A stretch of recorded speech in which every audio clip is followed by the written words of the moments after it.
प्रकृति का नियम।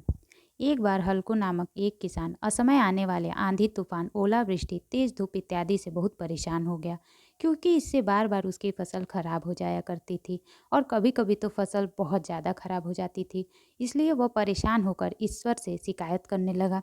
हल्कू बोला, आप ईश्वर तो हैं, लेकिन फसल को कब क्या चाहिए इसकी जानकारी नहीं है। जिसकी ज़रूरत भी नहीं होती है वह भी देते रहते हैं। इसलिए आपसे मैं विनती करता हूँ कि आप मुझे एक मौका दीजिए, मेरे कहे अनुसार मौसम दीजिए, फिर हम सब किसान अन्न के भंडार भर देंगे। उसके रोज रोज यूं आग्रह करने पर एक दिन ईश्वर प्रकट हो गए। उसकी बात सुन ईश्वर मुस्कुराए और बोले, ठीक है, आज से तुम्हारे अनुसार मौसम रखूंगा। हल्कू खुश हो गया।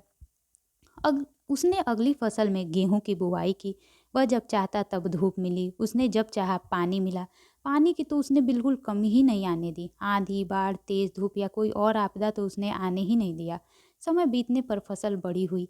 हल्को भी बहुत खुश हुआ। इस बार शानदार फसल दिख रही है। उसने मन ही मन सोचा कि ईश्वर को अब पता चलेगा कि अच्छी फसल के लिए क्या क्या जरूरी है। फालतू में ही किसानों को परेशान करते रहते हैं। हल्कू फसल काटने के लिए खेत पहुंचा। गेहूं के पौधे की बालियों को हाथ लगाया तो उसके पैरों तले जमीन ही खिसक गई। उसने देखा कि किसी भी पौधे की बालियों में एक भी दाना नहीं था। हल्कू दुखी हो गया और बोला, हे ईश्वर, ऐसा क्यों हुआ, जबकि मैंने तो सब कुछ सही किया और सही समय पर किया। इस पर ईश्वर बोले, हे प्रिय किसान, ऐसा तो होना ही था, क्योंकि तुमने इस पौधों को बिल्कुल संघर्ष ही नहीं करने दिया। इन्हें ना तो तेज धूप में तपने दिया, ना ही आंधी का सामना करने दिया, जिसके कारण ये किसी भी प्रकार की चुनौती का सामना ही नहीं कर पाए। इसलिए बाहर से भले ही ये अच्छे दिख रहे हो, लेकिन ये अंदर से बिल्कुल खोखले हैं। इनके अंदर कुछ भी दाने नहीं हैं। पौधे जब विभिन्न चुनौतियों का सामना करते हैं तो उनमें ऊर्जा पैदा होती है। यह ऊर्जा उनके अंदर सही सामर्थ्य पैदा करती है जिनके लिए वह बने हैं।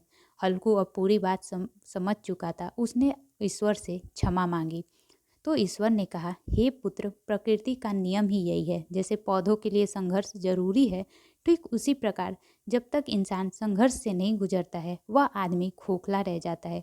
जीवन की चुनौतियां ही उसके लिए उन्नति के नए रास्ते खोल देती हैं और आदमी को मजबूत और प्रतिभाशाली बनाती हैं।